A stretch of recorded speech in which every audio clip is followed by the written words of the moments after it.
think at the beginning, when it first hit us, it was really, fear was the major emotion that hit so many people, right?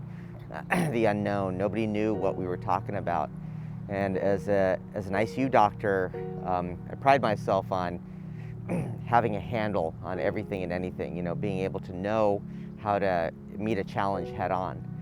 And we had never experienced anything like this before. So to be in that space where you don't have control of the situation, it's really, really uncomfortable for doctors like me to be in that space.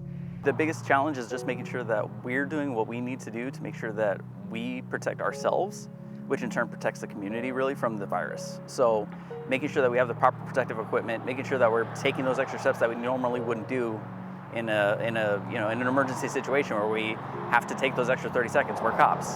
Our job is to rush in and catch bad guys. And in a situation like COVID, the toughest part for me really was trying to overcome that and taking those extra 10 seconds, 15 seconds, donning a mask, maybe putting on gloves and stuff like that.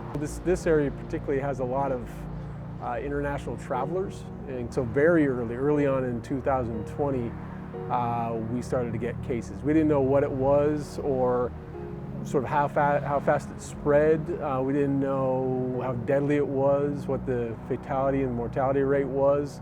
Oh, it was very hard. It was like probably one of the hardest things I've ever been through in my life because being in charge of the department, I'm trying to organize everything, and it's constantly changing. We have to open different areas, think of new ideas, while trying to keep the morale up for the staff, and we were just overwhelmed. It was definitely different. We're doing our briefings out in the garage.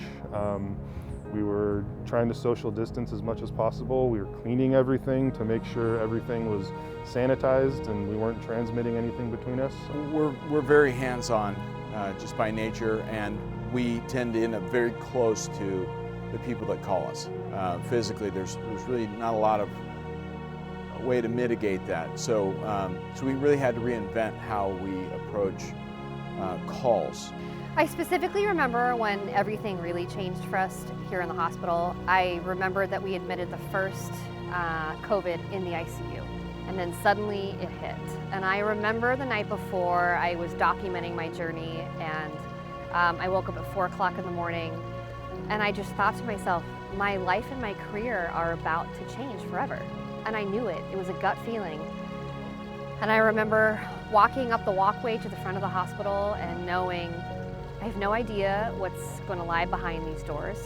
I didn't have a whole lot of confidence in what I was supposed to do. I knew I could do it, but I just didn't know what it would look like. And everything changed. I mean, the sense walking into the intensive care that day. So we're a closed unit. I walked through the unit, swipe my badge, walk in, and I remember seeing the patient on the other side of the door. There was one day that particularly haunted me because I was looking at a grouping of beds, and it was just sick, sick, sick, sick, sick, and they were under 50.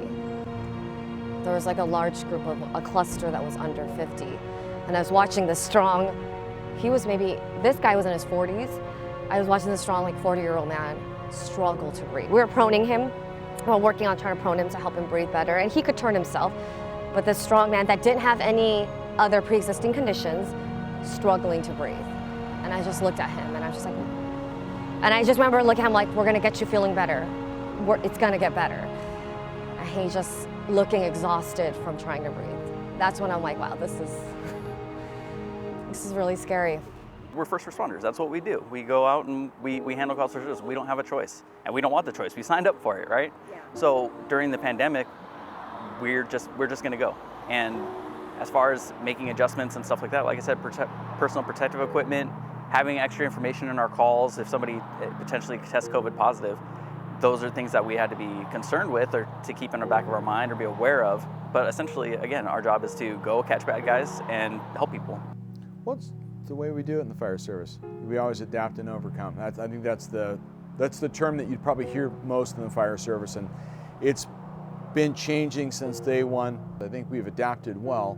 and we'll continue to until, whatever comes next. We're still out here doing our job. We're still trying to pull over bad guys. We're still trying to bring people to jail. It really didn't change very much for us. For us, a respiratory illness is a respiratory illness, whether it's the flu, whether it's a rhinovirus like a common cold, whether it's a coronavirus, all of those are managed the same way. So we were called to respond to everything. So there's nothing we won't respond to and nothing we won't try to handle. I love what I do.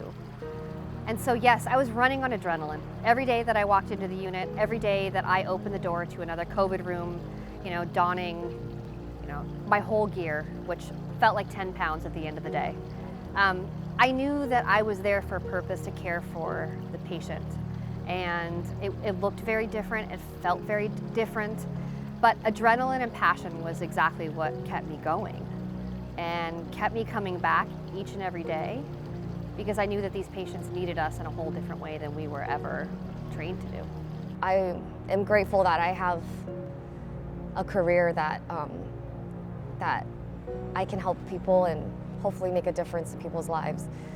So I think that's what I held on to. Like, we're making a difference. We are helping people. This is why we became nurses and doctors and EMTs and all of that. The most amazing thing was that one by one, people started delivering meals to our hospital. And I know that some would say, well, it's just lunch. I'm like, no, it was like the most thoughtful thing, that someone could do for us. And then it was like an everyday occurrence. And we were so thankful that I didn't have to go and prep a meal the night before I'd go to work, because I just mentally wasn't in that game. That I could eat and sit down, and it was just so nice, that the community could do that. Throughout the COVID time, where everything was in lockdown, we had some residents who would bring pizza to us every Friday, and that was a morale booster for us. Bringing in lunches, dinners, sweets, cards, all those different things that the community did to show their support for us. It was just huge, because when you go out, you're supported, you have the back of the community being here. And so, and I don't know if you get that in a lot of other departments. And so I felt very lucky to be a part of this community, because they really did step up and help us feel supported and through the whole time. It wasn't just about local people or your hospital kind of celebrating you. We got celebrated by firefighters and paramedic organizations and policemen and by different businesses. It certainly put a little air under our wings, I would say, at the beginning. It's nice to be recognized. It's nice to know that the hard work you're putting in and the exhaustion, whether it's physical or mental, is recognized by somebody. The community is incredibly effusive. They always are. They're very incredibly supportive. We're not lacking in expressions of love of us, and it's a humbling thing. They're really very supportive, and they don't hesitate to show it. So it's a blessing all the time. It's been a blessing with this, and it just makes you want to do the job even that much better. So yeah, it's just great people. Just their support meant so much. Like even a coworker's sister, her and her kids and family, they all made us cookies and sent us notes, and that meant so much to us. And especially when we're feeling demoralized, it feels good to read these notes and okay, we are helping. We are helping. Thank you, to the Chamber of Commerce and to everyone who really recognized, the hard work that we did. It means a lot to know that that there are, big groups out there that recognize what, us little guys are doing up front. I just wanted to thank you for this recognition. When I heard about it, my mouth kind of dropped, because us, really, and I feel really special, because I love this hospital. This hospital is my second family, and it feels so good to be recognized for our hard work, our love for our community, and all that we did do and continue to do, and recognize our excellent patient care that we strive to give every day that we work. I just want to say thank you to the Chamber of Commerce for recognizing us as first responders during a pandemic, which is unlike any that we've ever experienced. It means a lot to us to have the community come forward and say, hey, thank you for what you did. We're not seeking it. It's not something that we're after. But it's very, very nice when somebody says, thank you for a job well done, even though we're just doing our jobs. So thank you very much. Well, thank you guys. It's humbling. It's a blessing. It's a blessing to be involved with the department. Like I say, we got the best men and women in the world. Some of the best equipment. It's just it's a unique challenge every day and a real blessing, and we appreciate it, because none of this, you can't really give an individual firefighter an award. That's always going to go to the crew. So yeah, we appreciate it. Thank you. Yeah, we're going to keep doing what we're doing. Thanks.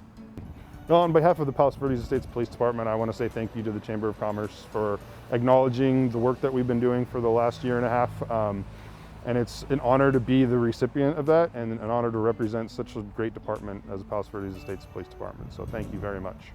I'm just one firefighter amongst thousands, but I think that's emblematic of their desire to say thank you and and show appreciation to the fire service in general and these other people who've done so much for the community. So I do thank you, and I really appreciate your generosity and support. I truly want to thank everybody in the Chamber of Commerce for this tremendous honor. I feel very overwhelmed with happiness to be able to represent my hospital and every single caregiver here that I have the honor of working with. And to be thanked in such a way is, I think, the greatest gift, truly the greatest gift. So thank you tremendously from the bottom of my heart, from all of our hearts here. Thank you, and we appreciate it, and we will continue to do what we love doing, which is serving you and our community.